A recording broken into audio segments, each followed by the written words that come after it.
안녕하십니까? 예, 오늘 바람이 많이 불고 날이 붓죠? 학생회장 선거 투표 꼭 하세요. 알았죠? 예, 투표 꼭 하시고, 다른 후보가 또 요청하면 또 5분 스피치 기회를 우리 강의실에서 가질 수 있도록 그렇게 하겠습니다. 혹시 다른 후보를 지지하는 학생들 있으시면 귀띔해 주시기 바랍니다.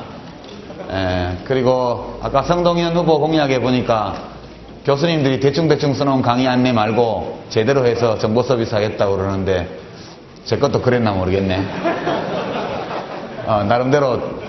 나름대로 성의껏 썼는데 부족한 게 있으면 다음 학기에는 더 잘 어울리도록 그렇게 하겠습니다.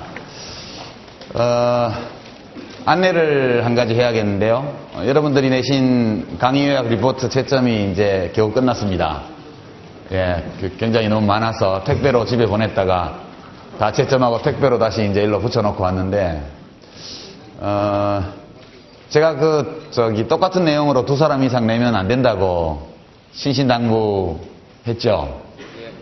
근데 우리 조교들이 여러 쌍의 카피본을 찾아냈고, 또 저도 이렇게 채점하는 과정에서 조교들이 미처 발견하지 못한 것들을 좀 발견했는데, 물론 완전히 처음부터 끝까지 같은 것은 아니고, 글씨 모양이라든가 이런 것이 좀 다양하고, 또 편집을 약간 차이나게 한 그런 정도의 정성은 들였는데, 너무 이제 무성의하게 카피를 한 이런 것들이 몇 개 좀 있었습니다.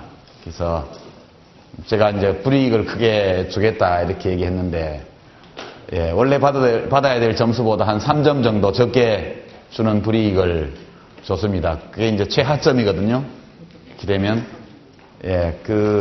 뺏겨서 낸 학생은 뭐 좀 할 말이 없겠지만, 이제 파일을 줬던 학생은 다소 억울할 수도 있겠습니다. 꽤 잘 쓴 요약도 있었는데, 그러나 이제 규칙 위반이기 때문에 어쩔 수 없이 예고한 대로 그렇게 했고요.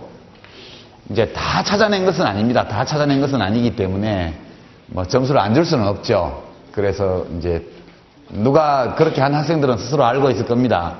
16점 받았다 이렇게 생각하시고요. 그렇게 해주시기 바랍니다. 여러분들이 제 강의는 다시 안 들으실 거니까 다시는 그러지 마십시오 이래봐야 소용이 없는데, 혹시 다음 학기에 또 제 강의를 들을 학생들에게는 소문 좀 내주시기 바랍니다. 그리고 이제 리포트를 안 낸 학생이 20여 명 넘게 있습니다. 무슨 배짱인지 모르겠는데, 개중에는 이제 쭉 출석도 제대로 하지 않은 학생들은 뭐 무슨 사연이 있겠지, 사정이 있겠지 이렇게 생각을 하는데, 출석도 비교적 잘한 학생 중에도 내지 않은 학생이 왕왕 있는 걸 봤습니다. 지금이라도 작성해서 내시기 바랍니다. 제대로 낸 학생만큼은 점수를 못 받겠지만, 그래도 우리가 비싼 등록금 내고 학점당 얼마 내고 이렇게 강의를 받는데 출석도 여러 번 하고 그렇게 했는데 이걸 안 내서 그렇게 점수를 못 받는 그런 경우가 있어서는 안 되겠죠. 그래서 이제 감점은 좀 하겠지만 지금이라도 해서 다음 주에 꼭 제출을 해주시기 바랍니다. 제 강의를 듣는 학생들이 다 학점을 받을 수 있기를 저는 바라기 때문에 또 이렇게 말씀을 드립니다. 그리고 이제 이번 주 강의가 이제 집단적 의사결정에 관한 건데, 여러분이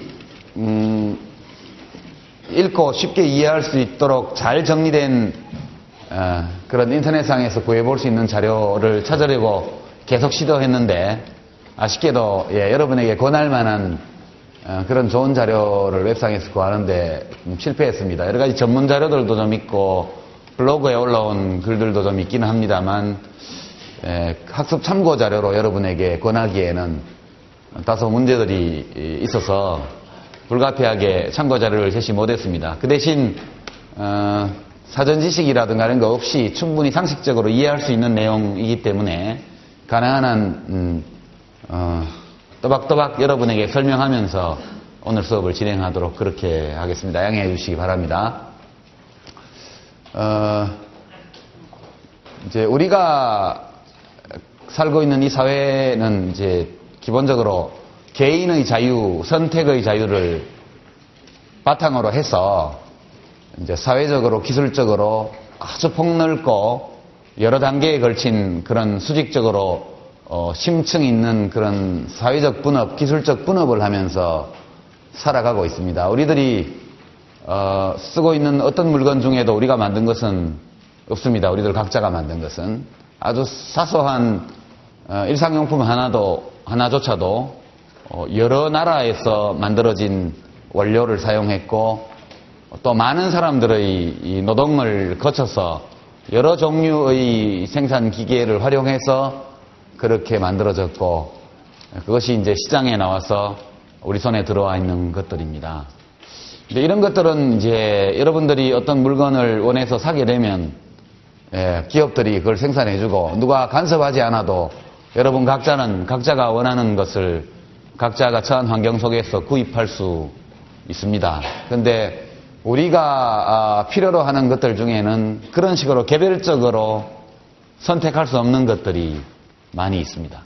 그게 이제 우리가 여러 번 다뤘던 공공재, 공공서비스 이런 것들은 자기가 원하는 서비스를 자기가 원하는 만큼 자기가 원하는 때에 개인적으로 비용을 치르고 구입할 수가 없지요. 그래서 이제 이것 때문에 어쩔 수 없이 집단적 의사결정을 하게 됩니다. 보통 이제 선거를 하면 대통령 선거든 국회의원 선거든 지방선거든 되게 어떤 사람을 뽑는 걸로 우리가 생각을 합니다만 뭐 또 그렇기도 하죠. 그리고 이제 그런 국민 대표들이 하는 일들이 다 경제적인 문제만 다루는 것은 아니고 아주 다양한 우리 삶과 관련되어 있는 문제들을 그 사람들이 결정하도록 우리가 우리의 주권을 위임해 줍니다. 이 위임의 과정을 통해서 전국적으로 공공재의 공급이 결정되는 것이죠. 패키지로 선택하는 겁니다. 이게 매우 어려운 과정이에요. 이것이 합리적이냐 아니냐에 대해서 많은 논란이 있습니다. 예컨대 이제 지난번 대통령 선거에서 우리 국민들은 압도적으로 경제 살리기라는 공적 서비스를 선택했습니다. 이제 530만 표 차이라는 것은 해방 후에 정부 수립 이후에 제대로 치러진 선거에서 어느 주요 정당이 다른 주요 정당의 후보에게 530만 표 차이로 패배한 또는 그런 표 차이로 승리한 역사가 없습니다. 특히 1987년도에 대통령 직선제가 부활되고 나서 이루어진 5번의 선거에서 200만 표 내외 정도가 제일 큰 표차였고 500만 표가 넘는 득표차라는 것은 일찍이 없었던 일방적인 선거였습니다. 그런 일방적인 선택이 이루어진 데에는 역시 이명박 후보가 제시했던 여러 공약 중에서 경제 살리기, 고도성장, 일자리 만들기, 747, 대우나 이런 것들이 포괄적으로 말해서 경제 살리기라는 이제 이 서비스를 국민들이 압도적으로 지지해서 선택한 거죠. 근데 문제는 그런 공약만 선택한 게 아니고 특정한 정당의 특정한 후보를 대통령으로 선택했다는 거죠. 이제 그 경제 살리기라는 것을 주로 보고 국민들이 선택했지만 그 후보가 들고 있던 보따리에는 다른 것들이 함께 많이 들어있었죠. 어떤 게 들어있었어요? 물대포 같은 것도 거기 몰랐지만 들어있었고요. 예, 그렇습니다. 이제 공안 통치 이런 거 들어있었고요. 사이버 모욕죄 뭐 이런 것도 역시 밖으로 노출되어 있지는 않았지만 여러 제품이 패키지로 묶여져 있는 종합 선물 세트 안에 그런 것도 조용하게 들어있었던 거죠. 감세, 그 종부세 폐지 뭐 이런 거. 또 이제 길거리에서 함부로 데모하면 잡아가는 거 이런 것도 들어있었고요. 남북 관계를 냉동고에 집어넣는 거, 이런 것도 역시 들어있었고, 수도권 규제 철폐, 이것도 들어있었습니다. 그러니까 한 정당의 어떤 특정한 후보가 국민의 집단적 의사결정에 맡긴 그런 정책 패키지에는 참으로 많은 것들이 들어있습니다. 근데 이제 어떤 것이 들어있는가에 대해서 꼼꼼히 따져보고 패키지 대 패키지로 골라야 되는데 지난 대선에서는 그때 경제가 죽었느냐 아니냐에 대해서 논란이 있지만 여하튼 이명박 대통령께서 후보 시절에 하신 말씀을 미루어 보면 숨 넘어가기 직전이다 그렇게 말씀하셨거든요. 그 당시에 살아있는 경제를 어떻게 살리냐 이런 이제 당시 대통령의 말씀에 대해서 뭐 대통령은 그래 볼지 모르지만 내가 보기에는 숨이 꼴깍 넘어가기 직전이다 그렇게 얘기했습니다. 지금은 어떻게 됐나요? 심장마비, 기도폐쇄 그런 상태라고 봐야죠. 다 레토릭입니다.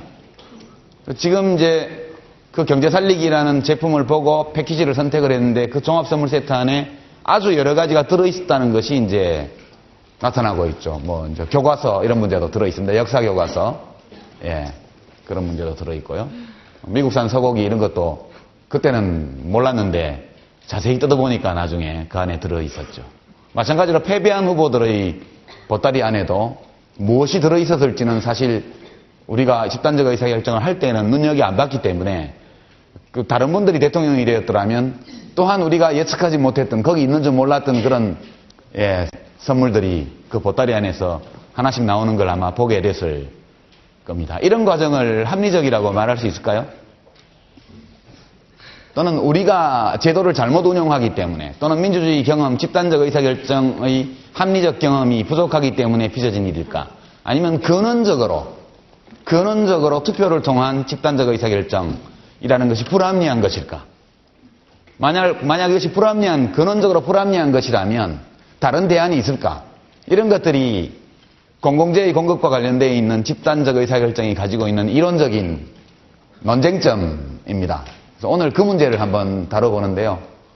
많은 복잡한 측면들이 있지만 아주 단순화시켜서 한번 우리들이 가지고 있는 이 민주주의, 우리들이 개별적으로 선택할 수 없는 문제에 대해서 국민 모두가 유권자로서 참여해서 내리는 의사결정, 그리고 그렇게 해서 권한의 위임을 받은 국민의 대표들이 하게 되는 의사결정의 방식, 이런 것들이 어떤 이론적 문제를 대표하고 있는지, 만약 그런 이론적인 문제가 있음에도 불구하고 다른 대안이 없다면, 그렇다면 이런 이론적인 취약점으로부터 우리는 어떤 실천적 교훈 또는 행동 매뉴얼을 거기서 발견할 수 있을 것인가, 이런 것들이 집단적 의사결정과 관련되어 있는 논의의 핵심입니다.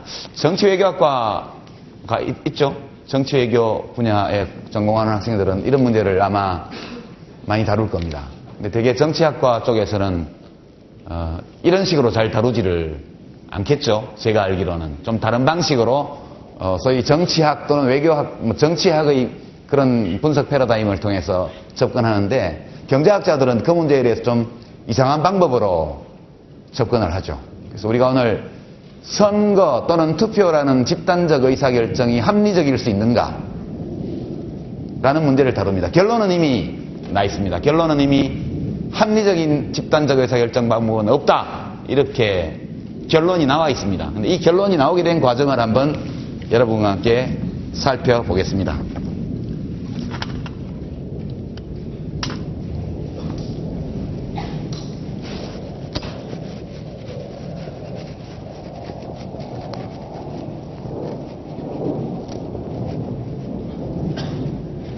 제가 지금 여러분께 이야기한 합리적인 집단적 의사결정 방법은 없다라는 것을 논증한 사람이 있죠.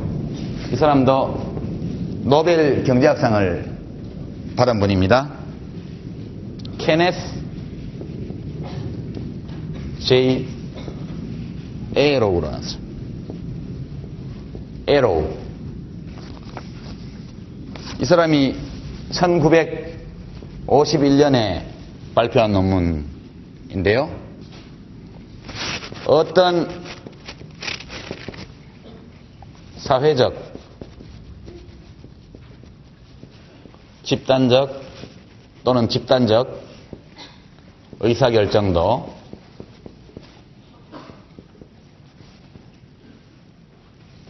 민주적 또는 비독재적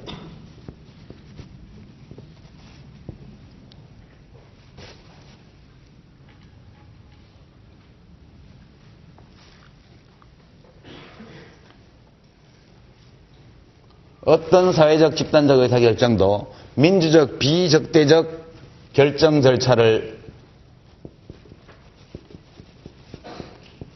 밟을 때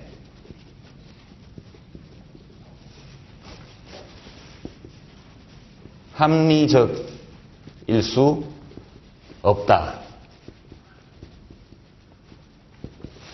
이야기는 민주적 의사결정은 불합리하다. 그런 뜻입니다. 또는 좀 더 약하게 말하면 합리적인 민주적 의사결정 방법은 없다. 그런 뜻입니다. 이것을 이제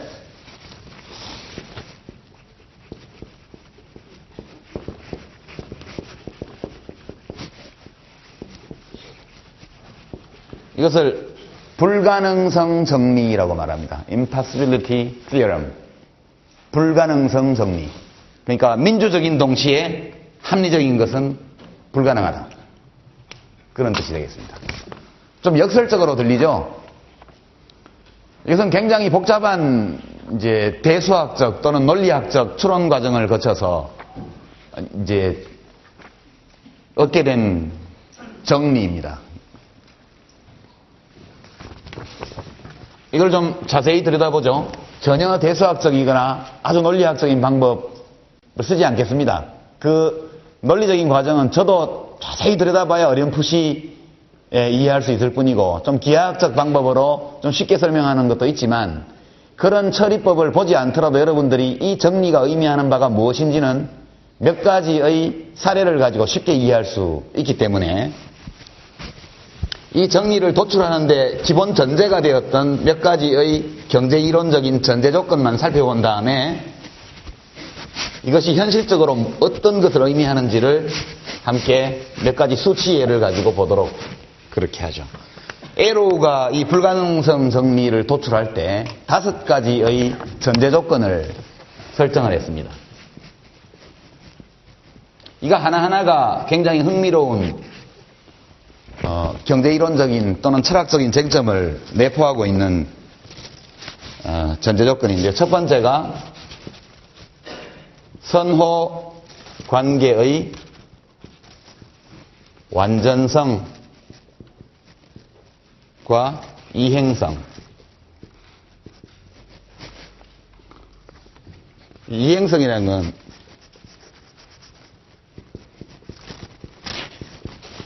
transitivity, 이렇게 원래 용어는 이렇게 되어 있습니다. 완전성은 completeness죠.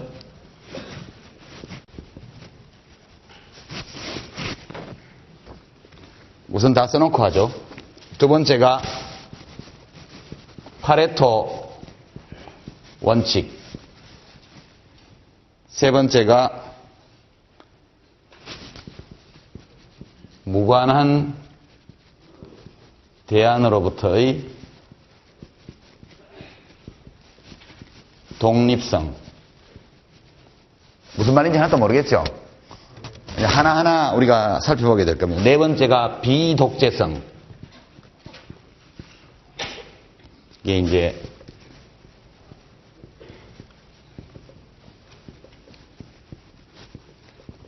non-dictatorship 이렇게 표현을 하죠. 꼭 민주적인 게 아니라 비독재적이다 그런 뜻입니다. 다섯 번째는 선호의 비제한성.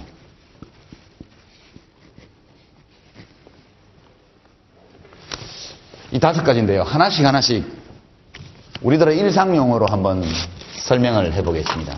이것은 사실 이해하기 어려운 전제 조건은 아닙니다. 첫 번째, 선호관계의 완전선 이행성은 선호라는 이런 겁니다.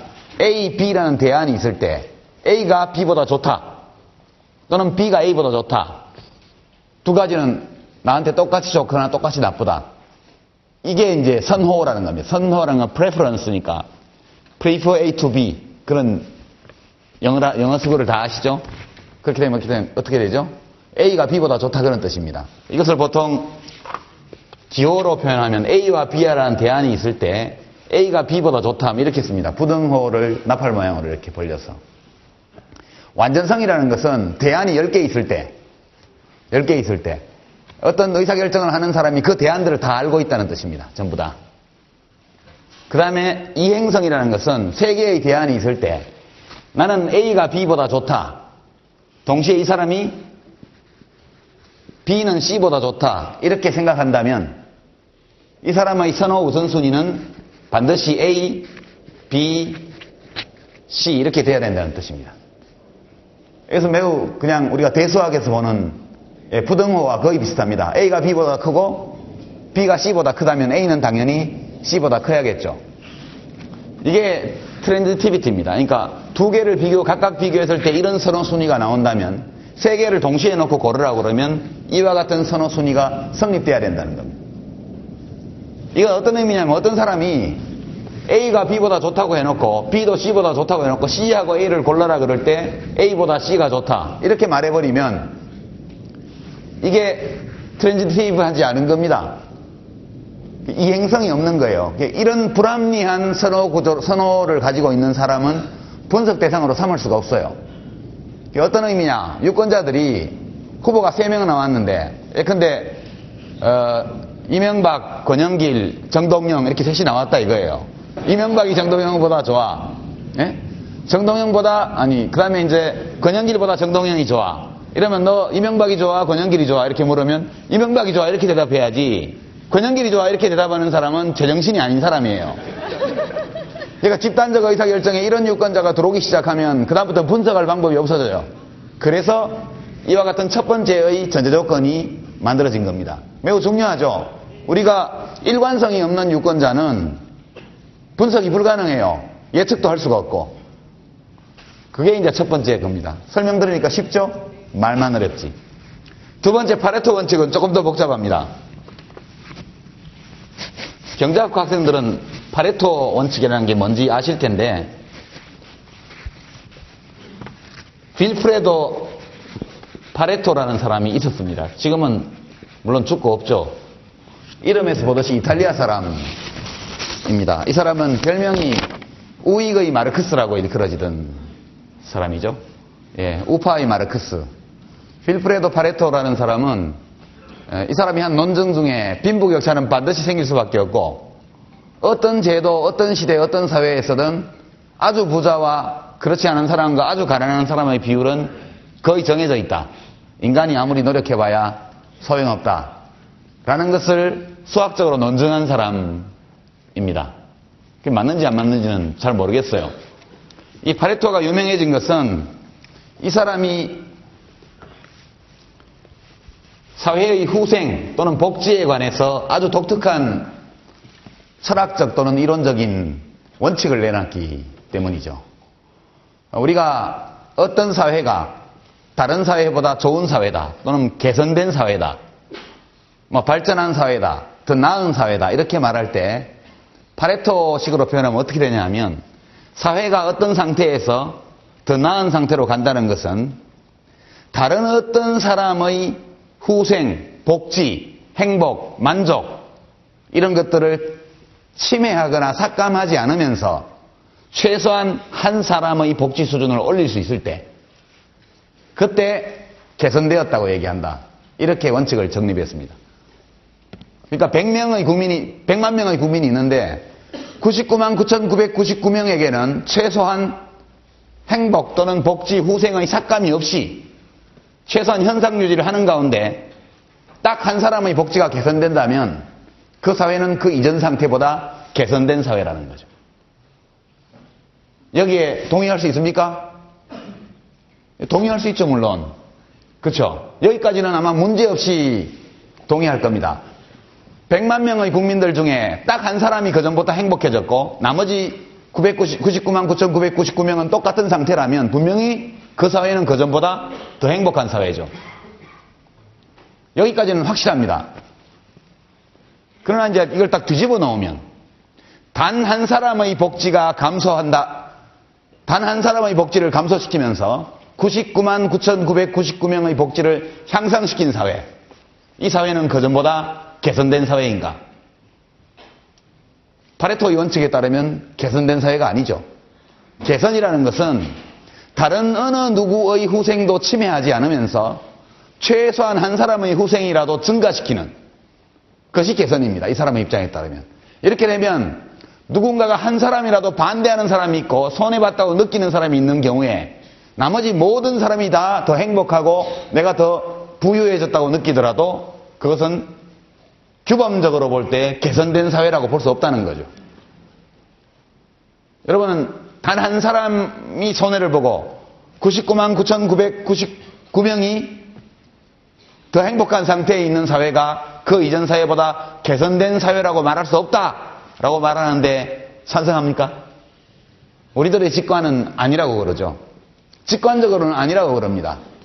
윤리적으로 따지면 99만 9,999명의 후생을 증대하기 위해서 딱 한 사람의 후생을 감소시킬 권리가 인간에게 있는가? 매우 어려운 문제죠. 만약 그것이 윤리적으로 정당하다면 이건희 회장의 재산을 다 몰수해가지고 온 국민에게 나눠주는 것이 더 좋은 사회일 수 있겠죠. 이건희 회장의 재산을 다 몰수해서 4,800만 국민에게 골고루 나눠준다. 4,800만 분의 1로 나누어서. 이것이 정의로운 일일까요? 여러분들의 직관이 이것이 정의롭다고 느끼게 합니까? 아니죠. 인간이라는 건 참 묘한 존재입니다. 이 파레토의 원칙이라는 것은 대단히 기묘한 거예요. 그 자체로서는 논박할 여지 없이 타당한 주장입니다. 다른 어떤 사람에게도 손해를 끼치지 않고 단 한 사람의 복지를 개선할 수 있다면 그것이 개선이다. 여기는 누구도 이의를 달 수 없어요. 그러나 반대로 단 한 사람의 복지를 해친다면 나머지 모든 사람의 후생을 개선할 수 있다 하더라도, 높일 수 있다 하더라도 그것은 개선이 아니다. 이것은 우리의 직관에 와닿지 않습니다. 그걸 다시 뒤집어서 만약 한 사람의 것을 다 뺏어가지고 나머지 사람이 나눠 가져서 행복해진다면 그것은 도덕적으로 정당화할 수 있는 조치인가? 우리들의 직관은 또 그것에 대해서 아니라고 얘기를 합니다. 이 직관이 어디서 온 걸까요? 그건 연구해 봐야죠. 그건 생물학자들이 한번 연구해 봐야 될 겁니다. 우리들이 가지고 있는 도덕적 직관은 굉장히 기묘한 것입니다. 심리학자들이 오늘은 여러분에게 가르칠 내용이 그렇게 많지 않기 때문에 잡담을 좀 많이 섞을게요. 심리학자들이 이 인간의 도덕적 직관에 대한 테스트를 많이 해봤습니다. 여러 사례들을 보면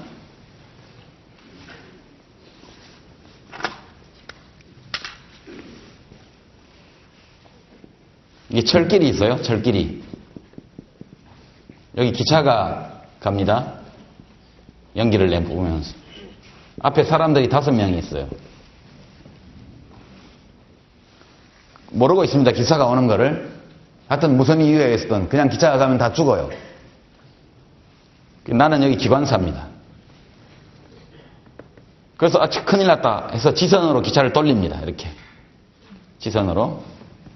또는 기관사도 모르고 오고 있는데 누군가가 이것을 발견하고 여기 레버를 당겨서 이 기차를 다른 지선으로 빼낼 수 있다고 가정을 해보죠. 빼내려고 봤더니 여기 굉장히 뚱뚱한 사람이 하나 발을 삐었던가 다리가 부러졌던가 뭐 해서 무슨 사연인지 모르지만 철길 위에 있는 거죠. 이걸 돌리면 이 사람은 죽게 됩니다. 5사람은 살지만.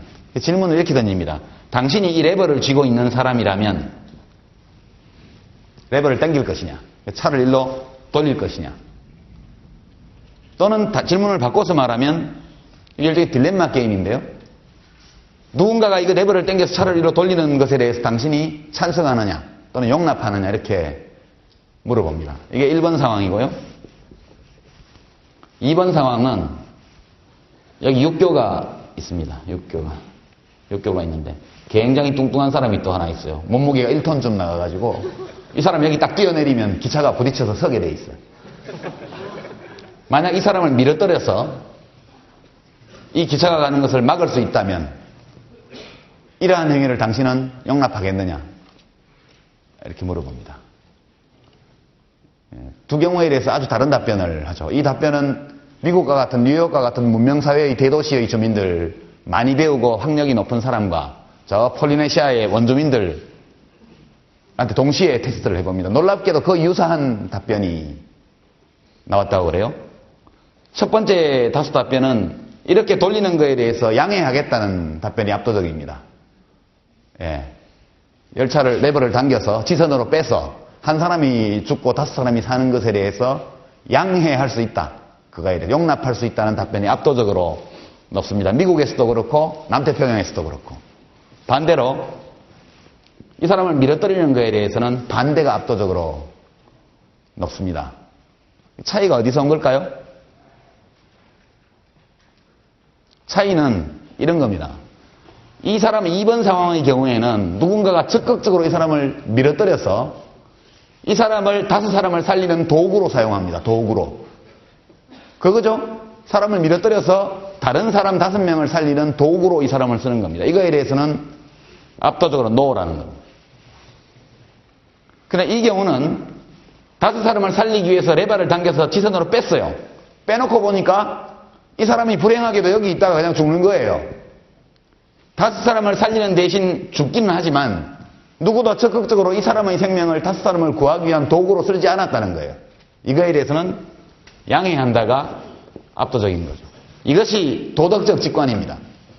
놀랍게도 이런 도덕적 직관은 인간의 문명이 만들어냈다기보다는 본래부터 진화 과정에서 인간이 어떻게 보면 우리 두뇌 깊숙한 곳에 누군가가 이것을 이론적으로 가르치지 않고 이 상황이 어떤 상황인지 설명해 주지 않아도 우리들의 유전자와 우리들의 뇌 속에 있는 어떤 매뉴얼이 1번 상황에 대해서는 yes, 2번 상황에 대해서는 no라고 대답하게 만든다는 겁니다. 이 파레토 최적이라는 것은 이런 겁니다. 파레토 원리라는 것은 우리들의 도덕적 직관을 건드리고 있어요. 매우 민감한 부분을 건드리고 있는 거죠. 파레토 최적이라는 것은 파레토 개선이 이루어질 수 없는 상태를 얘기하는 겁니다. 그러니까 다른 누군가의 후생을 희생시키지 않고는 어떤 사람 한 사람의 후생도 증가시킬 수 없는 상태. 그것이 파레토 최적, 파레토 옵티멈입니다. 사회는 거기서 개선을 스톱해야 돼요. 윤리적으로 볼 때, 규범적으로 볼 때. 굉장히 보수적인 이데올로기죠. 이것은 어떤 사회 변화가 나쁘기 때문에 하지 말라는 게 아니에요. 좋은 사회적 변화라 하더라도 단 한 사람의 손해보는 사람이 있을 경우에 그것은 꼭 옳은 것이 아니다 이런 뜻입니다. 그죠? 근데 이 파레토 최적 또는 파레토 원리라는 것은 그러니까 다른 어느 누군가의 후생을 침해하지 않고는 어떤 한 사람의 후생을 증가시킬 수 없는 상태라면 그것이 최적인 상황이라는 겁니다. 사회적으로. 여기서 변경을 가하려고 해서는 안 된다. 사실상 모든 사회적 변화를 거부하게 되는 철학적 원리가 될 수 있죠. 이래서 이제 빌프레도 파레토는 좌익의 마르크스가 혁명을 추구한 사람이라면 우익의 마르크스인 빌프레도 파레토는 모든 사회적 변화에 저항할 수 있는 철학적 규범적 기초를 놓은 사람입니다. 경제학 공부하는 학생들은 파레토 최적, 파레토 옵티멈이라는 말을 무지하게 많이 들어봤을 텐데요. 기하학적으로 표시하면 우리가 늘 그리는 이 사분면으로 그려서 여기에 U1 어떤 개인 첫 번째 어떤 사람 1번 사람의 효용 또는 행복, 복지 세로축에다가 두 번째 사람의 복지 이렇게 해서 어느 시점에선가 두 사람의 복지 상황이 이렇게 돼 있다. 이렇게 분배되어 있다고 할 경우에 여기로 이 점이 나아가는 것은 개선입니다. 개선. 파레토 개선. 이 경계선을 포함해서 최소한 첫 번째 사람의 복지 수준을 이 상황에 묶어놓은 상태에서 두 번째 사람의 복지를 올리거나 반대로 두 번째 사람의 복지를 여기 유지한 채로 첫 번째 사람의 복지를 높이거나 둘 다의 복지를 높이거나 이것은 선이라는 겁니다. 개선. 그러나 이 영역을 제외하고 나머지 모든 영역으로 옮겨가는 것은 이것은 개선이라고 볼 수 없다는 게 파레토 원리입니다. 대단히 의미 있고 중요한 우리들의 규범적 판단에 중요한 참고가 될 만한 원리죠. 경제학을 공부하면서 파레토 최적이나 파레토 개선, 파레토 원칙 이런 것을 모르면 안 됩니다. 파레토 원칙을 전제로 한다는 겁니다. 받아들인다는 뜻이에요. 이게 어떤 의미냐 하면 100만 명이 의견을 냈는데 A, B 중에 어느 걸 택할래? 이렇게 얘기했을 때 99만 9,999명은 나는 아무거나 다 괜찮다. 이렇게 얘기를 하고 딱 한 명만 나는 A가 좋아. 라고 답했을 때 그 집단적 의사결정의 결론은 A로 가야 된다는 거예요. 그런 뜻입니다. 이것은 실제 선거에서는 있을 수 없는 거죠. 모든 사람이 다 무효표를 말하자면 기권하고 딱 한 사람만 후보 둘 중에 A를 택하는 겁니다. 그러면 A가 대통령이 돼야 돼요. 그런 뜻입니다. 그래서 현실에서는 있기 어렵지만 원리상 파레토 개선, 파레토 원리에 따라서 합리성 여부를 따지겠다는 뜻이죠. 세 번째는 무관한 대안으로부터의 독립성이라는 것은 A, B 중에 어느 거를 너는 좋아하니라고 물었을 때 이 유권자가 난 B가 좋아 라고 대답했다고 합시다. 근데 여기 갑자기 C라는 새로운 대안을 줘요. 여기 대안이 하나 더 있어. 이 세 대안을 순서대로 배열해봐. 그랬더니 유권자가 여기서는 B가 A보다 좋다 그랬어요. 갑자기 A, C, B 이렇게 대답했다고 합시다. 이렇게 되면 다시 일관성이 깨지게 되죠. 여기서 분명히 B가 좋다고 해놓고 C를 집어넣으니까 갑자기 A가 좋대요. 이렇게 A와 B 사이에 A, B가 아닌 A와 B 사이의 비교와는 관계가 없는 C라는 대안이 들어옴으로 해가지고 A와 B 사이의 선호순위가 뒤바뀌는 이런 일이 있으면 그러면 논리적 분석을 할 수가 없어요. 그래서 집단적 의사결정에 참여하는 모든 유권자는 이 무관한 대안으로부터의 더 독립적으로 자기의 선호를 가지고 있어야 된다. 이건 왜 필요한지 모르겠지만 좀 있으면 압니다. 이 전제가 왜 필요한지. 네 번째는 비독재성이에요. non-dictatorship. 어느 한 사람이 마음대로 결정해서는 안 된다. 이건 뭐 당연히. 이건 민주성의 원리입니다. 민주성의 원리. 이건 전부 다 사실 경제적인 합리성을 따지기 위한 조건이고요. 이건 절차의 민주성을 담보하기 위한 조건입니다. 마지막으로 선호의 비제한성. 이것은 꼭 필요한 조건일 수도 있고 아닐 수도 있습니다만 유권자들이 무엇이든 다 선택할 수 있어야 된다. 그런 겁니다. 무엇이든. 자기에게 어떤 대안이 있는지를 다 알고 제출되어 있는 모든 대안에 대해서 다 알고 그 대안들을 차례대로 선호순위를 정해서 선택하는데 아무런 제한이 없어야 하고 자신의 선호에 일치하는 대안을 자유롭게 선택할 수 있어야 된다. 그런 뜻입니다. 선호의 비제한성. 어떤 제한이 있으면 안 된다. 근데 뭐 누구는 빨갱이니까 절대 찍으면 안 돼. 이런 게 없다는 뜻입니다. 그냥 순수히 어떤 것이 제일 자기 마음에 와닿고 다른 것이 두 번째에 와닿고 그 다음 또 다른 것은 그 다음번에 와닿는다. 이렇게 선택할 수 있다는 뜻입니다. 자, 5가지의 전제 조건을 가지고 논의를 전개하면서 에로는 어떤 결론에 도달했느냐? 아까 불가능성 정리라고 말하는 어떤 집단적 의사결정 과정도 민주적인 동시에 합리적일 수는 없다. 그런 결론에 도달합니다. 이것을 논리적 대수학적으로 입증하기보다 이런 것을 보여주는 사례를 지금부터 몇 가지 살펴보도록 하죠. 재밌나요? 흥미롭죠? 제가 대학교 2학년 때 저를 가르쳐 주신 정운찬 교수님이 서울대 총장 하셨고 대통령 후보로도 거론되다가 안 하신 분, 그분이 프린스턴에서 막 귀국하셔가지고 첫 번째로 가르친 세대가 저희 동기들이었어요. 1979년도 우리가 2학년이 되어서 경제학과에 갔을 때 그때였는데 그분이 권해준 책 중에 이 케네스 에로의 불가능성 정리를 다룬 책이 있었습니다.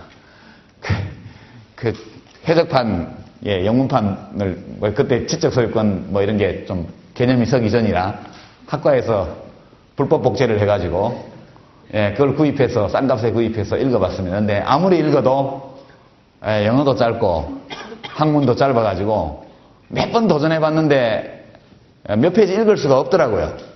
그러니까 학부 1학년, 2학년 읽기에는 너무나 수준이 높은 논문이었기 때문에 도저히 저로서는 이해를 할 수가 없었습니다. 오늘날 여러분에게 이걸 설명해 줄 수 있는 것은 이것을 쉽게 설명할 수 있는 수치예를 여기저기에서 발견했기 때문에 여러분에게 소개할 수 있게 된 거죠. 저로서는 이 불가능성 정리라는 것이 민주적 절차, 의사결정 또는 우리가 선거를 하고 다수당과 소수당, 집권 세력과 야당이 나눠졌을 때 우리가 어떻게 행동해야 되느냐를 알려주는 매우 중요한 이론으로 봤습니다. 제일 먼저 아까 5가지 이 전제 조건을 여러분 염두에 두고 노트에 적어놨죠. 이 전제 조건들이 왜 필요한지를 이제 아시게 될 겁니다. 제일 먼저 우리가 다루는 사례 1. 사례 1은 이것은 꽁도르세의 역설이라고 불리는 겁니다. 꽁도르세의 역설. 꽁도르세라는 사람은 1793년인가에 세상을 떠났죠. 1793년 프랑스 대혁명 당시에 프랑스 국민공회 의장을 하다가 로베스피에로하고 한판 붙고 도망갔다가 잡혀가지고 단두대에서 처형된 철학자입니다. 수학자이고 또한 천문학자, 종합 천재라고 말할 수 있는 사람이죠. 꽁도르세. 인간사회의 진보사 개요라는 책을 써가지고 그 당시 좌파 철학자로 명성을 떨쳤고, 이 사람을 반박하기 위해서 멜더스가 인구론을 쓴 것으로 알려져 있습니다. 이 사람은 굉장히 과격한 주장을 했는데요. 그 과격한 주장의 대표적인 예가 모든 아이들에게 의무교육을 시켜야 된다, 이런 과격한 주장을 했고요. 저게 1790년대는 엄청 과격한 주장이었습니다. 그리고 근로자들의 이 임금 수준이 낮은 근로자들에게 자산 형성 지원을 해야 된다. 어쩌면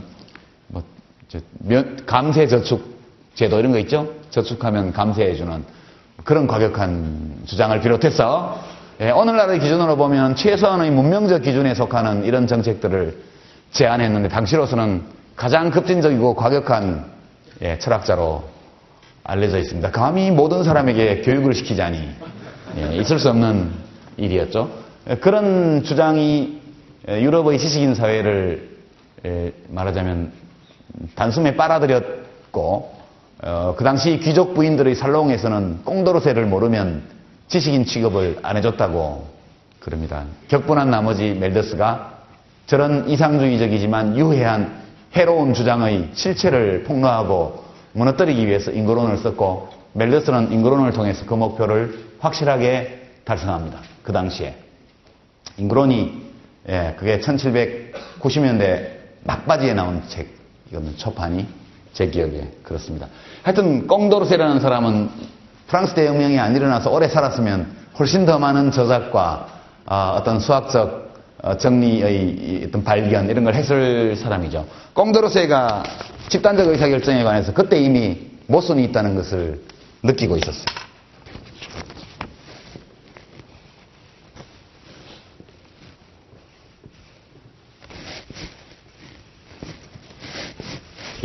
네 줄에 네 칸입니다. 이렇게.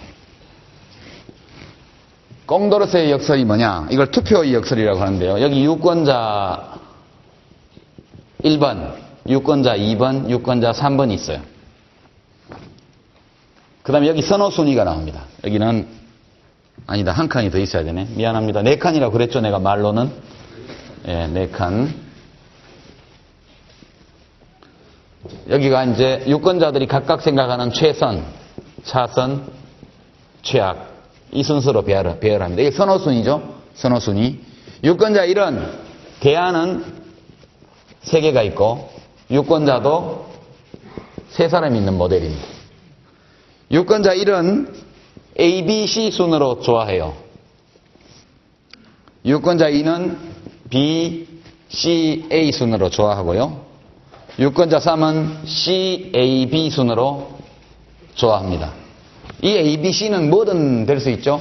아주 넓은 길, 중간 넓은 길, 대충 넓은 길, 이렇게 볼 수도 있고요. 뭐 일자형 교량, 아치형 교량, 현수교, 뭐 이런 대안이 될 수도 있고요. 어떤 후보 A, 진보 후보, 중도 후보, 보수 후보, 이렇게 볼 수도 있습니다. 어떤 것이든 여하튼 그건 중요한 게 아니고, 우리가 논리적으로 볼 때 A, B, C라는 대안 3개가 있고 1, 2, 3이라는 유권자가 있어요.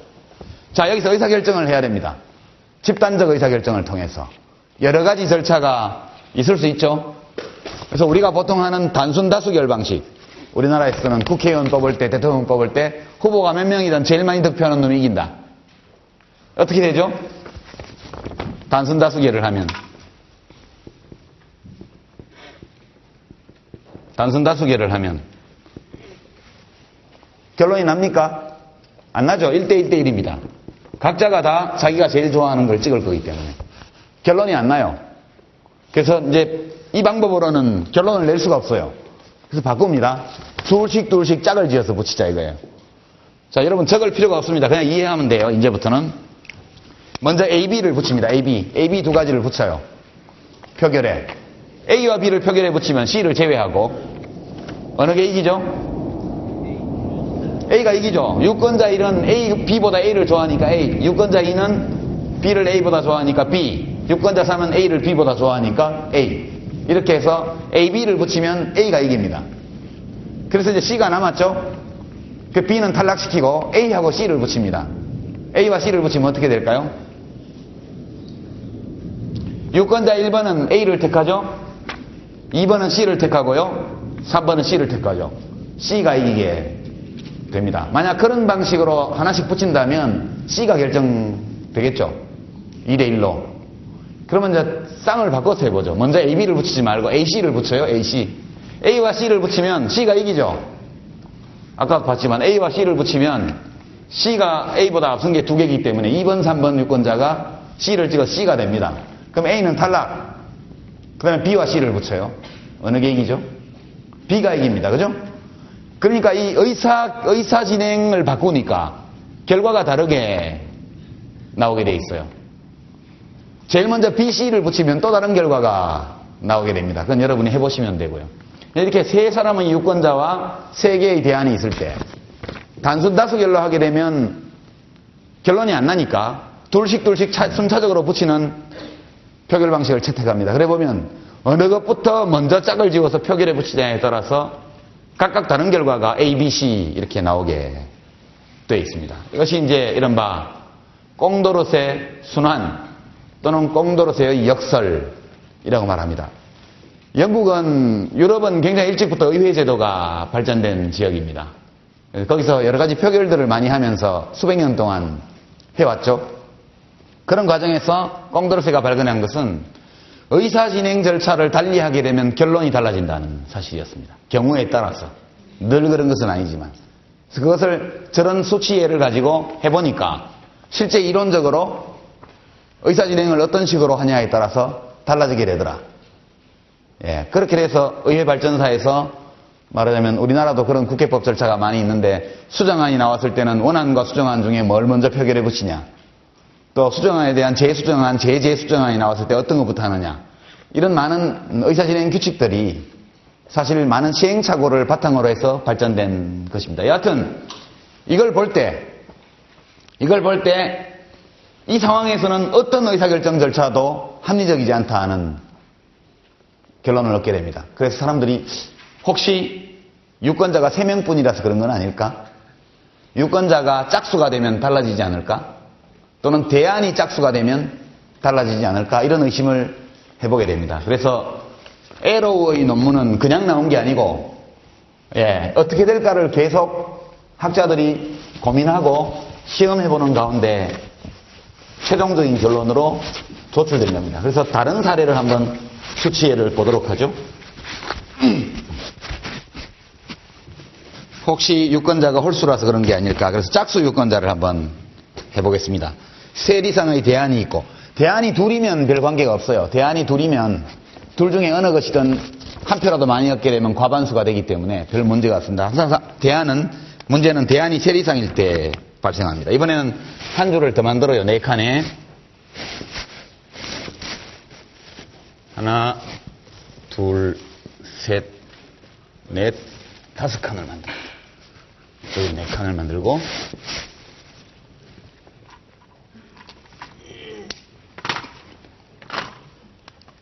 이번에는 유권자 1, 2, 3, 4 넷이 있고요.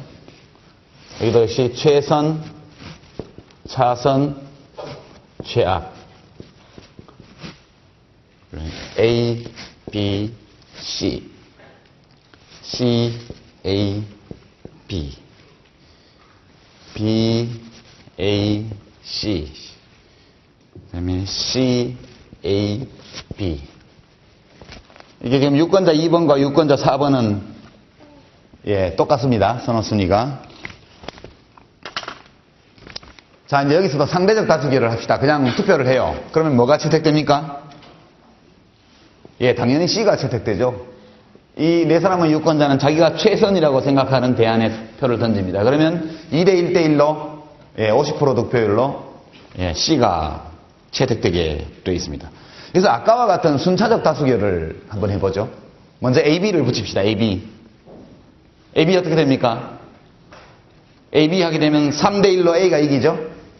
3대 1로 B보다 A를 더 좋아하는 유권자가 하나, 둘, 셋. 3번 유권자만이 B를 A보다 더 좋아합니다. 그래서 3대 1로 A가 채택되게 되어 있죠. 그 다음에 A와 C를 붙여볼까요? 그러면 A가 남았으니까. 그럼 어떻게 됩니까? 2대 2가 되죠. A와 C를 붙이면 여기서 B가 없다고 생각하면 됩니다. B가 없다고 생각하면 B가 없고, 여기 A, B가 없으면 C, B가 없으면 A, B가 없으면 C. 2대 2로 돼서 승부를 가릴 수가 없어요. 그리고 B와 C를 붙여보죠. 자, 이제 이렇게 됐습니다. A 대 C, A 대 B는 3대 1이죠. 그 다음에 A 대 C는 2대 2죠. 여기까지는 별 문제가 없어 보입니다. B와 C를 붙여볼까요? 어떻게 됩니까? 2대 2 되죠. 2대 2. A가 없다고 생각하면 2대 2가 됩니다. 여기서 A는 B보다 우월한 대안이었습니다. 사회적으로 보면 선호관계가 이렇게 되죠. 근데 A와 C는 무차별해요. 그냥 같아요. 근데 B와 C도 같죠. 이게 가능합니까?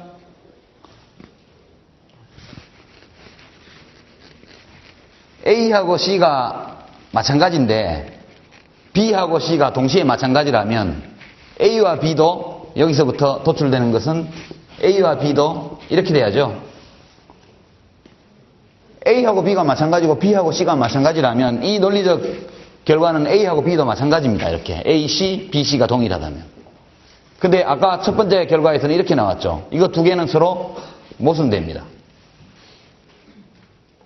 이 결과는 아까 우리가 5가지 전제 조건을 충족시켰을 때 트랜지티비티, 그러니까 이행성이 있어야 된다고 얘기를 했는데 이행성이 없죠. 이 결과가. 그러니까 내부 모순에 봉착하게 됩니다. 논리적으로. 그래서 이 경우도 역시 역설이 성립이 되는 거죠. 전제 조건, 아까 우리가 봤던 5가지 전제 중에 하나를 해치게 됩니다. 합리적인 결과라고 볼 수가 없죠. 이것도 역시 의사진행을 어떻게 하느냐에 따라서 다른 결과가 나타나게 됩니다. 그러니까 다른 의사진행 방식을 채택하게 되면 다른 투표 결과가 나오게 되기 때문에 어느 투표가 합리적이라고 말할 수가 없다고 되는 거죠. 자체 모순이 있는 불합리한 투표 결과를 낳게 됩니다. 그래서 유권자가 내신 경우에도 마찬가지로 대안이 세 이상 되니까 논리적 모순이 그 내부에서 발생하게 됩니다. 이것도 꽁도로스의 역설의 연장선 위에서 있는 겁니다. 다음 수치를 다시 한번 보죠. 이제 조금 더 현실에 가까이 와 있는 수치를 보겠습니다. 이번엔 5명의 유권자와 4개의 대안, 이렇게 한번 보겠습니다. 이거는 좀 더 재밌는 표결 방식을 우리가 볼 수 있기 때문에 이 예를 들었습니다. 이번에는 5줄에 6칸의 표를 그리면 됩니다. 4대 3입니다, 이게.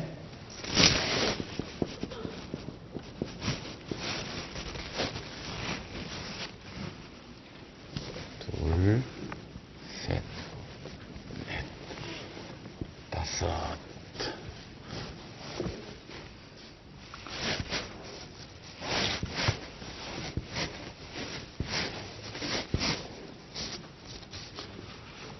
자, 여기서는 가로에 유권자를 씁니다. 유권자 1, 2, 3, 4, 5.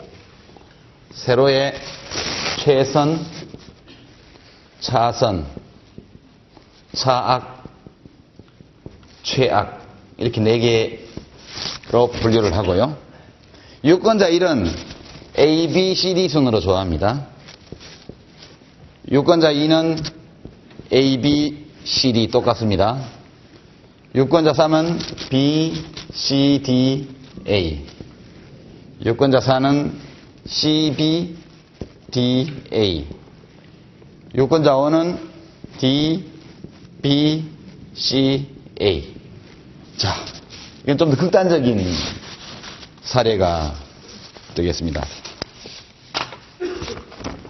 자, 표를 대충 다 이제 한눈에 보셨죠?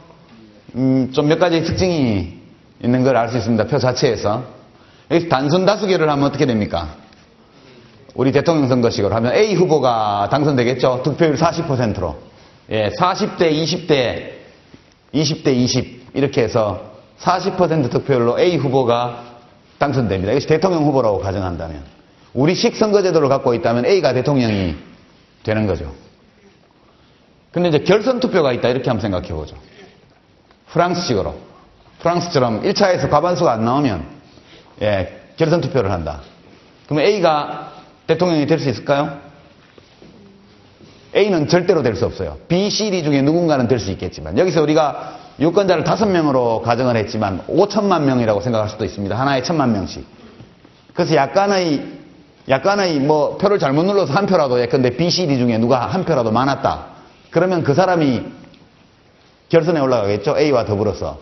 근데 유권자의 60%가 A를 최악으로 간주하고 있기 때문에 A는 절대로 결선 투표에서 이길 수가 없습니다. 그러니까 단순히 결선 투표를 도입하는 것만으로도 결과가 달라지게 됩니다.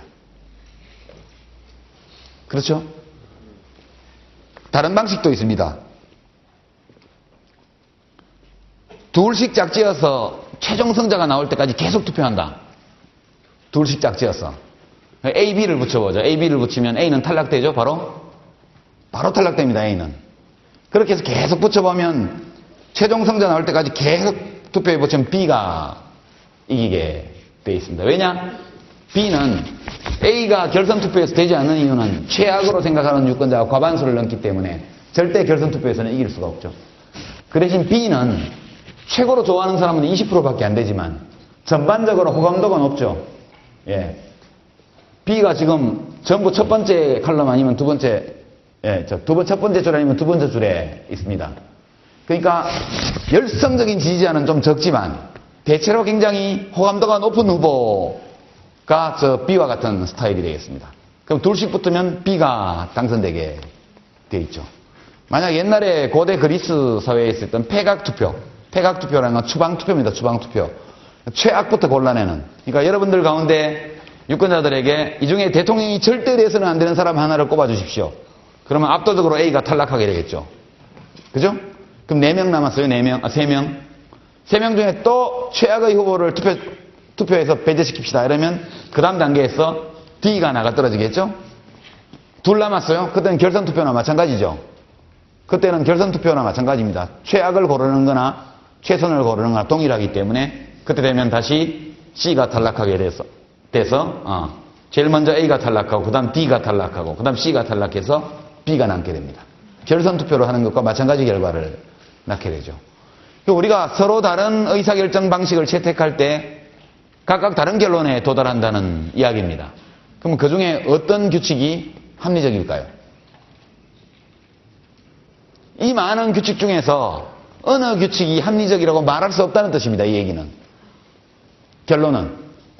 결론은 어떤 민주적 의사결정 규칙도 어떤 형태의 절차도 모든 경우에 그것이 유권자들의 선호에 부합하는 합리적인 결과로 귀착될 수 있는 그와 같은 집단적 의사결정 규칙은 존재하지 않는다는 것이 에로우가 내린 결론인데 우리가 여기서 본 것은 그것을 수학적으로 논리적으로 논증한 것이 아니고 몇몇의 수치를 가지고 일종의 합리적인 규칙이 있을 수 있다는 가정에 대해서 배리법적인 혹은 규律법적인 반증을 낸 거거든요.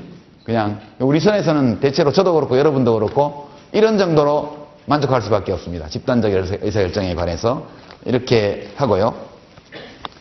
조금 더 진전시켜보죠. 이 경우에 반드시 지금 단순 다수결 제도라면 A가 채택되게 되어 있습니다. 뭐 어떤 규칙이 다른 규칙에 비해서 늘 합리적인 결과를 내는 규칙은 없다고 가정을 할 때 그럼 우리가 가지고 있는 규칙도 다른 규칙과 마찬가지로 일정한 합리성을 가지고 있다. 이렇게 말할 수 있습니다. 뭐 다른 선거제도를 채택하는 다른 나라도 많이 있지만 우리 제도도 다른 제도보다 더 결함이 많다고 볼 수는 없다. 그것은 선택 가능한 여러 제도 중에 하나이고 언제나 완벽하게 합리적인 결과를 못 내기로는 프랑스 제도나 우리 제도나 마찬가지 아니냐. 그렇게 본다면 그래 우리 식대로 가자 이렇게 한다는 얘기입니다. 갑니다 이렇게 가는데 그럼 단순 다수결을 하면 늘 A가 당선되느냐? 천만의 말씀. 이 선거규칙은 유권자들이 어떤 식으로 이 규칙을 활용하느냐에 따라서 전혀 다른 결과를 낳을 수 있습니다. 그게 이 표는 지금 지우면 안 되니까 합리적 기대 rational expectation 이라고 보통 언론에서는 합리적 기대 가설이라고 합니다. 합리적 기대 가설. 그 다음에 전략적 투표.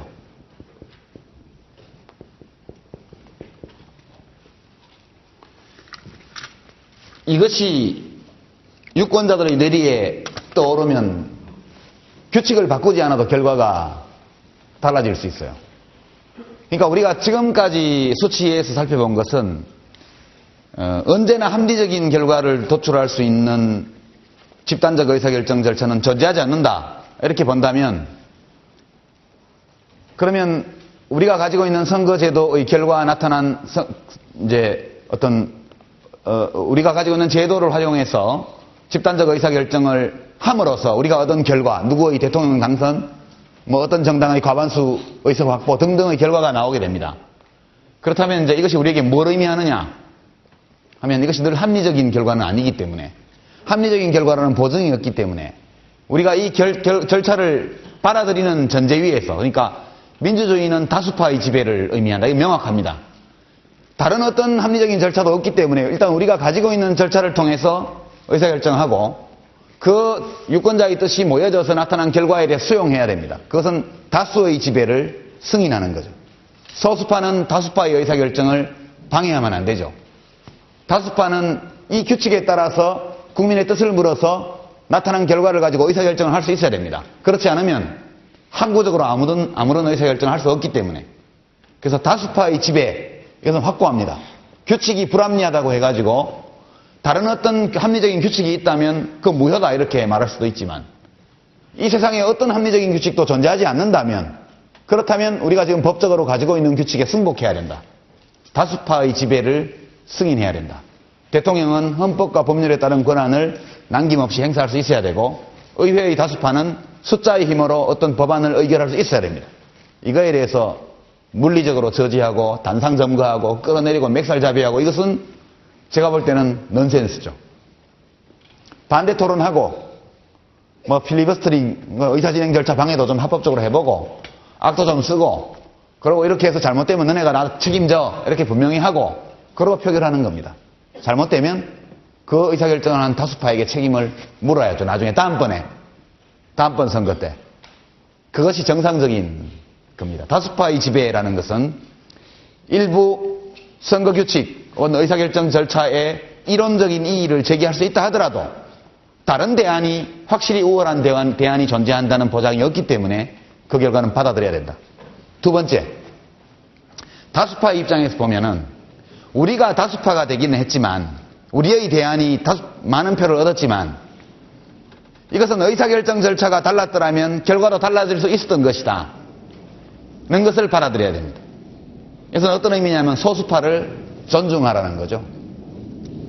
비록 우리가 가지고 있는 의사결정 절차에 따라서 의사결정한 결과 내가 의사결정 권한을 다수파로서 획득한 것은 사실이지만 이 의사결정권은 존중받아야 마땅하지만 동시에 의사결정의 절차가 달랐더라면 결과도 달라질 수 있었다는 것을 인정하라는 겁니다. 그렇게 되면 소수파를 존중해야 된다는 결론을 얻게 됩니다. 우리들이 이 불가능성 정리에서 얻을 수 있는 것은 대개 이런 두 가지입니다. 하나는 다수파의 지배를 승인하라. 두 번째, 다수파는 소수파를 존중하라. 말이 됩니까? 제가 생각하기에는 무척 말이 되는 것 같아요. 우리나라 정치를 보면 다수파의 지배도 잘 승인하지 않고 소수파의 권리도 잘 존중하지 않지요. 예, 그렇습니다. 그래서 유권자들이 다음으로 넘어갑시다. 합리적 기대와 전략적 투표로. 이 결과를 손에 쥐었다고 합시다. 어느 날 선거를 했는데, 대통령 선거를 했는데, 국민의 60%가 절대 저 사람은 대통령이 되면 안 돼. 이렇게 생각하는 사람이 40%를 받아서 대통령이 돼버렸네? 거부할 수 없죠? 이 규칙이 존재하는 한은 모든 유권자들이 이 결과를 받아들여야 됩니다. 근데 선거라는 것은 소위 항구적으로 반복되는 게임입니다. 대통령 선거는 5년에 한 번, 국회의원 선거는 4년에 한 번, 지방선거도 4년에 한 번, 계속 무한 반복되죠. 대한민국이 존속하는 한, 현행 헌법이 존재하는 한, 계속 똑같은 양상의 게임이 반복되게 돼 있습니다.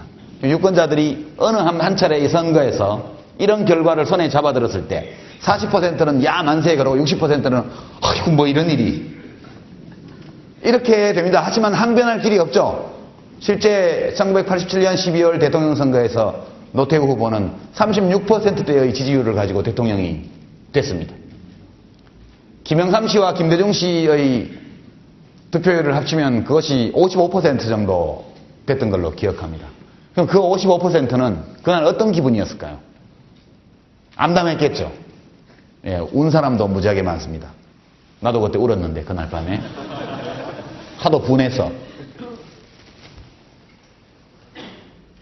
그 죽고 다치면서 싸워가지고 감옥 가면서 직선제를 부활시켜 놨더니 12.12 군사반란과 5.18 쿠데타의 제2인자가 그 선거를 통해서 대통령을 먹어버렸어요.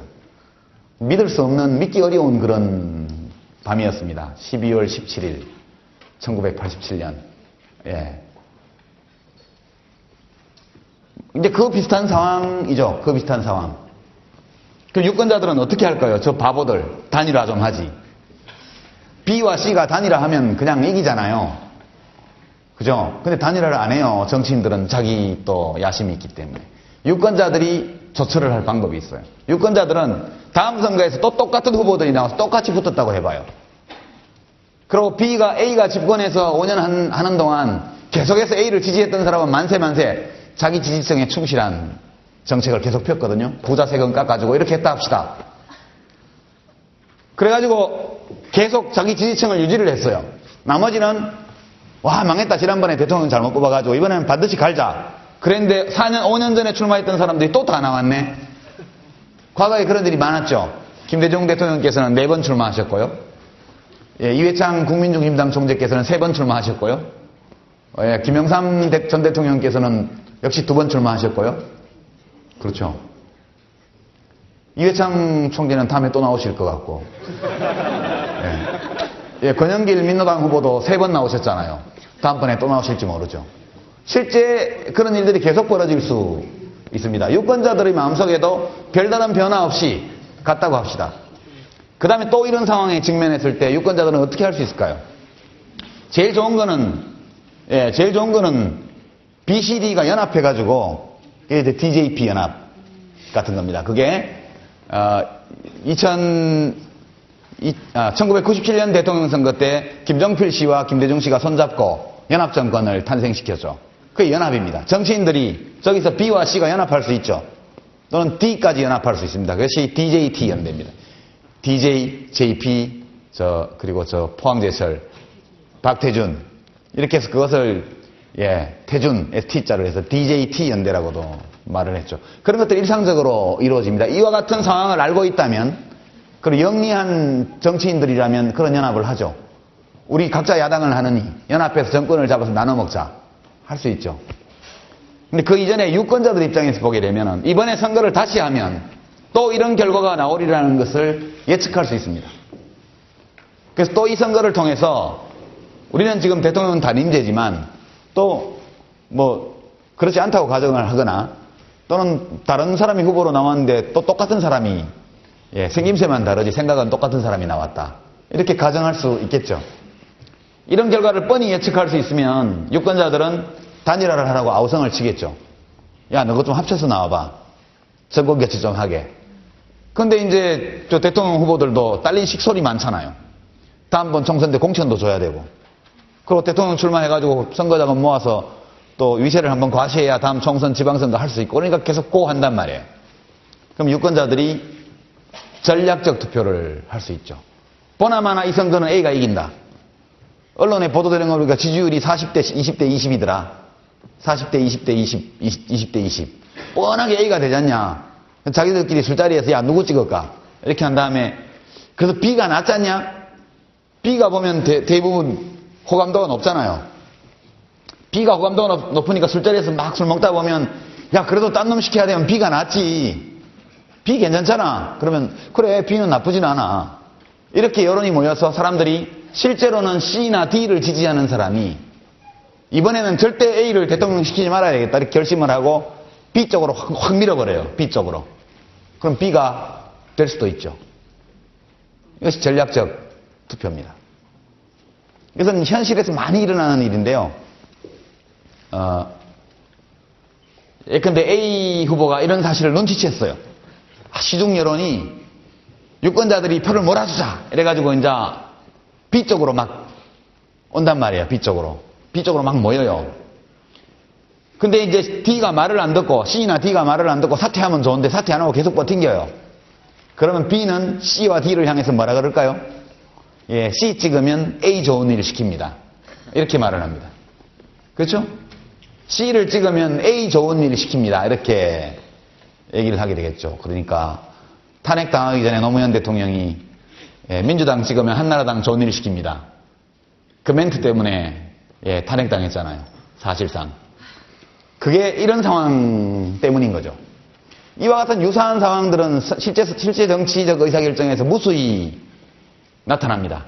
그리고 옛날에는 A가 A 입장에서 보게 되면 B, C, D가 다 출마해줘야 되니까 B가 호감도가 높은 유력 후보니까 C, D를 사퇴시키지 말아야 되겠다. 그러면 후원자를 가장해서 큰 손들을 C하고 D한테 막 보내죠. 정치 후원금 100억 원, 200억 원 막 쏴주는 겁니다. 그러니까 당연히 온라인으로도 쏴주고 뭐 오프라인으로 갖다주고 이러면 C나 D 입장에서 보게 되면 지지율은 20%로 비슷비슷하지만 왜 이렇게 후원금이 많이 모이는 거야? 내가 지지율이 높은가 봐. 여론조사 뭡니다. 이래서 끝까지 고합니다. 그렇게 되죠. 그런 일이 많이 있습니다. 실제로. 그리고 이제 B 입장에서 보게 되면은 C나 D가 들어가주면 좋겠는데 안 들어가잖아요. 사퇴를 안 하잖아요. 그러니까 만나갖고 동지 우리 연합합시다. 얼마면 되겠어? 그럼 지금까지 선거 비용이 얼마 들어갔고 뭐 앞으로 나도 묵고 살아야 되니까 한 100억 좀 주시죠. 이러면 100억 주면 사퇴하는 겁니다. 지지선언하고. 그 선거법으로 못하게 돼 있죠. C나 D가 B를 지지선언하고 사퇴하는 겁니다. 그동안에 돈 들어간 거 전부 보상받고. 그런 방식도 있죠. 국회의원 선거에서도 이런 비일비재하게 일어납니다. 그래서 후보 매수죄, 선거법에 있죠. 후보 매수죄. 야, 너 사퇴하면 10억 줄게. 실제 그렇게 해서 구속된 사람들이 여러 명 있습니다. 이 간단한 숫자표는 실제 우리 현실에서 일어나는 많은 일들을 보여줘요. 유권자의 선호가 이런 식으로 형성되어 있을 경우에는 전략적 투표도 가능하고 후보들 사이에 전략적인 동맹도 가능하고 그 다음에 자기에게 유리한 상황을 조성하기 위한 매수, 공작 이 모든 것이 다 가능합니다. 그 결과가 나타나서 A가 될 수도 있고 B가 될 수도 있지만 그 결과를 모두는 받아들여야 돼요. 이것까지가 전부 매수라든가 협박이라든가 이런 불법적인 수단을 쓰지 않고 선거법과 우리 헌법에 어긋나지 않는 방식으로 이익을 주고받으면서 연합할 때 그것은 정당하죠. 그것은 일반적으로 정치적 선택의 영역에 들어가는 겁니다. 좀 말이 되나요? 말이 되는 거죠. 이런 일들이 굉장히 많이 있습니다. 전략적 투표까지 봤죠. 한 가지만 더 말씀드리고 이제 휴식을 갖도록 하겠습니다. 무슨 선거 이야기가 좀 색다르죠? 이렇게 보니까. 예, 색다릅니다. 그 다음에 이제 지금은 유권자들을 상정을 했는데 실제 의사결정은 유권자들이 참여하는 경우는 많지 않죠. 그것은 전국 동시선거, 4대 전국 동시선거, 대통령 선거, 국회의원 선거, 지방자치단체장 선거, 지방의원 선거. 이 네 선거에만 국민들이 직접 참여합니다. 또는 국민투표. 국민투표에 참가하게 되죠. 국민투표는 예, 지난 20년간 한 번도 없었습니다. 87년도에 헌법 개정할 때 한 번 있었고, 예, 노무현 대통령이 재신임 국민투표 얘기했을 때 될 뻔했는데 안 됐고요. 국민투표를 하면 위헌이라고 그래서 못했죠. 앞으로도 국민투표가 이루어질 가능성은 별로 높지 않은 것 같습니다. 일반적으로 표결행위는 다 국회에서 이루어집니다. 예, 우리가 대의민주주의를 채택하고 있기 때문에 우리 국민들은 다 바쁘죠. 여러분들은 공부해야 되고 영어 공부해야 되고 학점 따야 되고 취직 준비해야 되고 공무원 시험 준비해야 되고 바쁘잖아요. 연애도 해야 되고 PC방에 가서 게임도 해야 되고 당구도 쳐야 되고 바쁘잖아요. 또 어른들도 직장 다니는 사람, 비즈니스 하는 사람 다 바쁘잖아요. 접대도 해야 되고 바빠요. 시간이 없잖아요. 이 국가 일을 의사결정할. 그래서 대신 대표를 뽑아놓고 우리 도시의 일은 시의원, 구의원들 또 시장이 하고 나라 일은 국회의원들이 하고 행정부 일은 대통령이 하라고 다 뽑아서 권한을 위임해줬습니다. 일상적인 집단적 의사결정은 보통 늘 국회에서 이루어집니다. 국회에서도 마찬가지의 상황을 가정할 수 있어요. 여기서 유권자 1, 2, 3, 4는 정당 1, 정당 2, 정당 3, 정당 4. 그죠? 그럼 대안 ABC는 원안, 정부안, 수정안, 재수정안. 그렇게 볼 수도 있고요. 유사한 상황입니다. 근데 실제 이제 국민들이 직접 참여하지 않는 표결행위, 집단적 의사결정에서 많이 나타나는 일들을 하나 볼까요? 이것은 이제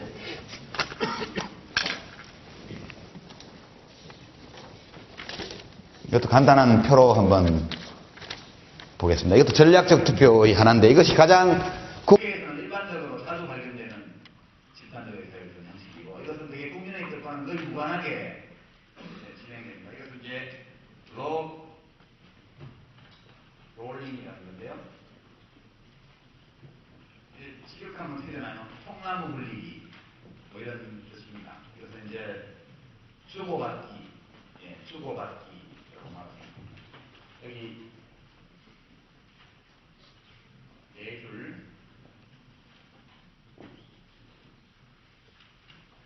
네 줄과 세 칸. 여기 이제 정당으로 하죠. 정당 1, 정당 2, 정당 3이 있고요. 여기 이제 프로젝트 A가 있고 B가 있고. 국회에 지금 어떤 프로젝트 2개가 제출돼 있어요. 이게 한반도 대운하일 수도 있고 대통령 전용기 도입 예산 그런 걸 수도 있고요. 예, 또 한반도 토끼꼬리 0일 만에 토끼꼬리하고 그 등 부분에 다리를 연결하는 1조 몇천억 원짜리 사업이 지금 나와 있죠. 예, 이렇게 0일 만이 요렇게 돼 있잖아요. 이렇게 동해안이고 토끼꼬리가 이렇게 나와 있죠. 여기 0일 만입니다. 여기 다리를 넣는다는 거죠. 왜 넣는지는 모르겠는데 여기 이제 7번 국도가 이렇게 따라가게 되어 있는데 다리를 넣는데요. 여하튼 이게 1조 5천억인가 들어간다는데 예비 타당성 조사에 들어가 있다고 그럽니다. 아무리 돈 쓸 곳을 찾아봐도 달리 돈 쓸 곳을 발견을 못했는지 저 다리를 놓겠다고 지금 그럽니다. 대운하를 방불케 하는 창조적인 사업. 하여튼 이런 다리를 넣는 걸 수도 있고요. 그죠? 하여튼 무엇이든 여하튼 프로젝트 A와 프로젝트 B가 와 있어요. 이 프로젝트 A에서 얻을 수 있는 각 정당의 이익과 손해가 있다고 가정을 하고 그래서 찬성 반대를 한다고 합시다. 정당 1번은 찬성, 2번은 반대, 3번도 반대. 프로젝트 B에 대해서는 반대, 정당 1번은 여긴 찬성, 반대. 예. 3번 정당은 매사에 반대만 해요. 예. 실제로 그런 당도 있죠. 다 반대하는 당. 그리고 이제 정당 1과 정당 2는 각각 다른 걸 찬성해요. 그리고 상대당이 찬성하는 건 반대합니다. 흔히 보는 상황이에요. 정당 국회에서는. 이 표결하면 어떻게 됩니까? 이 정당들의 의석이 비슷비슷하다고 가정을 하죠. 각각 3분의 1씩 의석을 가지고 있다. 또는 뭐 어느 정당도 과반수 의석을 갖고 있지 않다. 그렇게 약하게 가정을 해도 되고요. 어느 정당도 단독으로 어떤 프로젝트에 관한 법률안을 통과시킬 수 있는 수가 안 된다. 이렇게 가정하면 단독으로는 통과 못 시켜요. 그러면 프로젝트 A를 표결에 붙이면 1대2로 부결. 부결이죠? B도 표결에 붙이면 1대2로 부결. A도 B도 다 국회에서 통과될 수 없습니다. 그렇죠. 그냥 이렇게 부결시키면 바보들이죠. 그래서 원내대표들이, 수석 부대표들이, 정책위 의장들이 만나죠? 만나서 협상을 합니다. 셋이 앉아서 해보니까 옥신각신만 있지 되지를 않아요. 그래서 정당 1번 정당의 정책위 의장이 2번 정당의 정책위 의장하고 저녁 약속을 하죠. 예, 모 호텔 일식집에서 만납시다. 밥값은 제가 써줘. 이렇게 해서 만났습니다. 이 정당 1번이 프로젝트 A를 함으로써 얻을 수 있는 표가 50만 표라고 가정해요. 또는 얻을 수 있는 이익, 정치적 이익을 수치로 표현할 때 50 정도의 이익을 본다고.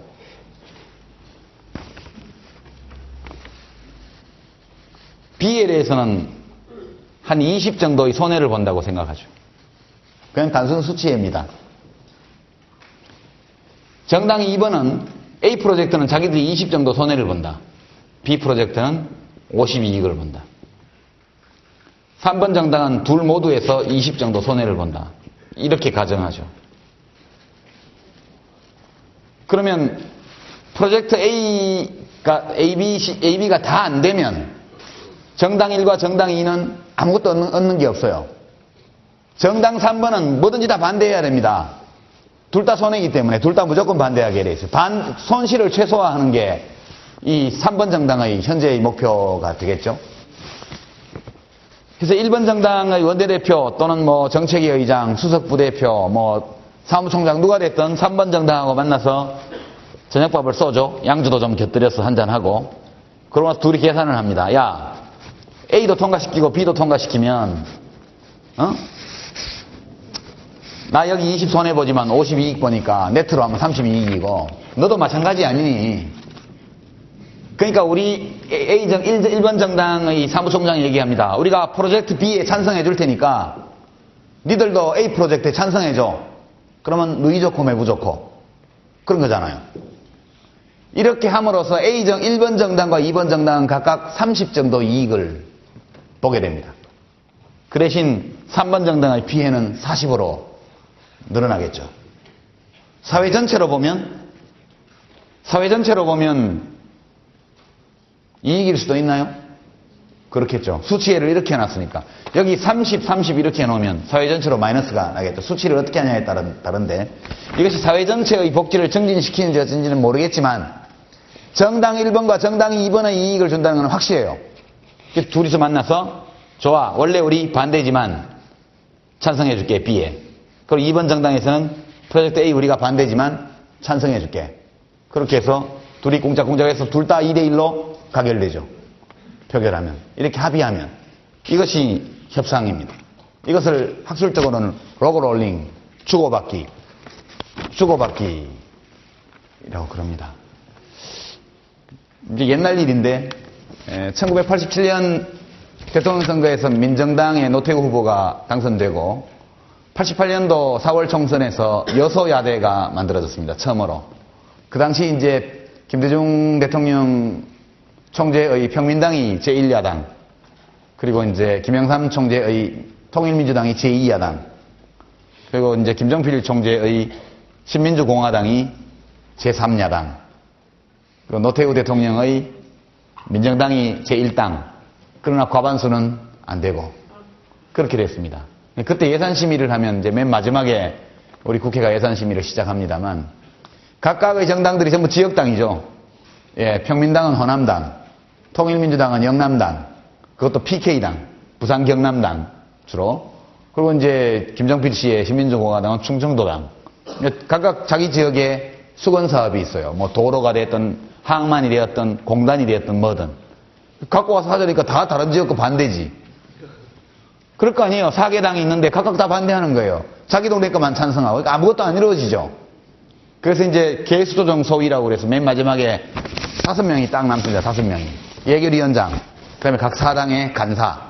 이렇게 5명이 밀실에 모여 앉아가지고 밤잠을 자지 않고 개수조정을 합니다. 그때 협상이 이루어지거든요. 야, 충청도 여기 저 천안에 뭐 하는 거 해주면 우리도 목포에 뭐 하는 거 해줄게. 또 이제 목포에 하는 거 봐주면 우리 경남 김해에 뭐 하는 거 봐줄게. 이렇게 서로 거래를 하게 되는 겁니다. 그 사업이 국가적으로 볼 때 타당성이 있느냐 없느냐 이런 것들은 뒷전이고, 여하튼 그 지역을 근거로 하고 있는 정당들이 그 지역에서 지배 권력을 유지를 하기 위해서는 그 지역의 지역 사업을 위한 국고보조금을 많이 가져가야 되고, 가져가기 위해서는 되는 사업이든 안 되는 사업이든 여하튼 사업을 만들어서 국회로 끌고 오는 겁니다. 그렇게 해서 거기서 원래는 표결하면 전부 다 부결이지만 각각 나눠 가지면서, 예, 민정당도 TK당이니까 대구 경북 지역에 뭐 하나 하고 이렇게 해서 사이좋게 나눠 가질 때, 야, 너거는 의석이 우리 반밖에 안 되면서 맘먹자고 그러냐, 뭐 이런 얘기도 오가고, 예, 그렇게 됩니다. 그리고 나중에 되면 이제 집권당의 예결위 간사가 계약서를 딱 꺼내죠. 그래서 뭐 요거는 전부 만장일치로 하기로 한다. 사인해라. 예, 그렇게 합니다. 그때 굉장히 영리한 어떤 분이 다 사인을 하고 나서 자기만 남았는데, 주세요, 제 사인할게 하고 쓱 꺼내서 여기다 딱 집어넣습니다. 딱 집어넣고 나가버리는 거죠. 제대로들 해요. 삐끗하기만 해봐. 기자들한테 돌려버릴 테니까. 예, 그리고 그 세 사람의 사인이든 합의서를 딱 꾸며놓고 나가버린 거예요. 난리가 났죠? 예. 그 합의서를 갖고 있는 사람이 엄청 예산을 많이 땄어요. 그래서. 이런 일들이 비일비재합니다. 예. 만약 그 합의서를 언론에 흘려버리게 되면, 나만 서명 안 했다, 나머지 셋은 나쁜 놈이다, 이렇게 국가 예산을 놓고 도둑질했다, 이렇게 되는 거죠. 근데 이제 그러려고 갖고 간 것은 아니고, 예, 최종적으로 협상력을 높이기 위해서, 예, 그걸 확보한 거죠. 그리고 공갈치는 겁니다. 이렇게 벌거벗은 권력투쟁 내지 이권투쟁이 일상적으로 벌어지는 것이 국회고, 국회에서는 이런 방식의, 좋게 말하면 협의, 협상에 의한 절충, 상생, 예, 나쁘게 보면 협잡, 사기, 예, 예, 예, 이런 것들이 일상적으로 벌어집니다. 이런 이론이 우리나라에서 나온 것이 아니고 구미 각국의 학자들이 만든 거기 때문에, 예, 우리보다 훨씬 일찍부터 그 동네에서는 이런 일들이 이루어지고 있었다, 이렇게 보면 되겠습니다. 여기까지가 오늘 전반부에 준비한 내용인데요.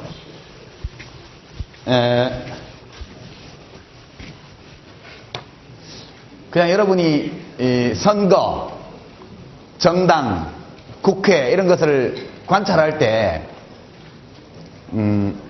저것이 그냥 엉터리로 저렇게 가는 것은 아니고, 저게 저렇게 가는 데는 다 그럴 만한 이유가 있는 거구나. 이런 생각을 하는데 좀 도움이 되기를 바랍니다. 좀 쉬고, 휴식이 끝나고 나면, 한 두 가지 정도의 정당 간 경쟁 모델, 아주 간단한 흥미로운 모델들이니까요. 그걸 함께 좀 살펴보고 오늘 강의를 끝내도록 하겠습니다. 수고하셨습니다.